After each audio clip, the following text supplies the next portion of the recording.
Hello everyone, Shriman Narayan दोस्तों। आपके अपने चैनल हर दिन कुछ नया में आपका बहुत बहुत स्वागत है। तो आज हम इस वीडियो में बात करेंगे तुलसी विवाह कथा के बारे में कि देव उठनी एकादशी पर तुलसी विवाह क्यों हुआ था, किन परिस्थितियों में हुआ था और इनकी कथा क्या है। तो वीडियो में संपूर्ण जानकारी दी गई है और कथा भी बहुत ही अच्छी है।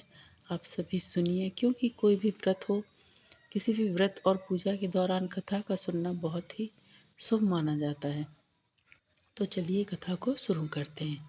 तो आइए जानते हैं कि वृंदा नाम की राक्षस कन्या कैसे बनी तुलसी माता और कैसे हुआ विष्णु जी के शालिग्राम स्वरूप के साथ तुलसी विवाह।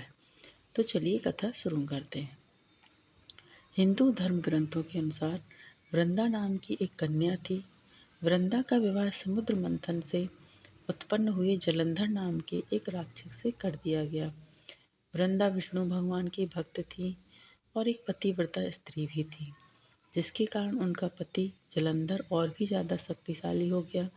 यहाँ तक कि देवों के देव महादेव भी जलंधर को हरा नहीं पा रहे थे। भगवान शिव सहित समस्त देवताओं ने जलंधर का नाश करने के लिए विष्णु भगवान से प्रार्थना की। तब विष्णु जी ने जलंधर का रूप धारण कर वृंदा के पास गए और अपनी जीत की झूठी खबर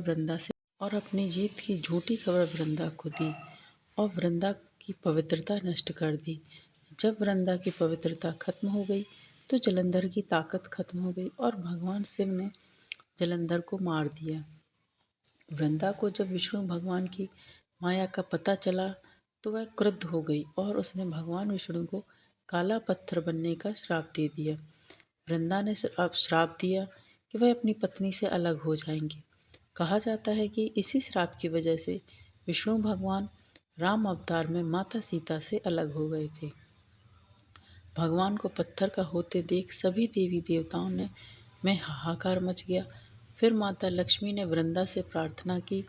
तब वृंदा ने जगत कल्याण के लिए अपना श्राप वापस ले लिया और खुद जलंधर के साथ सती हो गई। फिर उनकी राख से एक पौधा निकला जिसे भगवान विष्णु ने तुलसी नाम दिया और खुद के एक रूप को पत्थर में समाहित करते हुए कहा कि आज से तुलसी के बिना मैं प्रसाद स्वीकार नहीं करूँगा। इसलिए इस पत्थर को शालिग्राम के नाम से तुलसी जी के साथ ही पूजा जाता है। तो और इसी फिर श्री कृष्ण विष्णु जी ने तुलसी मैया के साथ शालिग्राम के रूप में विवाह किया। तभी से और जिस दिन उनका विवाह हुआ उस दिन देव एकादशी थी, कार्तिक मास की एकादशी थी और विष्णु भगवान 4 माह की निद्रा से जागे हुए थे। तभी से यह दिन देव उठनी एकादशी के नाम से जाने लगा, क्योंकि देव उठनी एकादशी पर भगवान विष्णु 4 महीने की योग निद्रा से जागते हैं। इसके बाद उनका विवाह तुलसी के साथ कराया जाता है।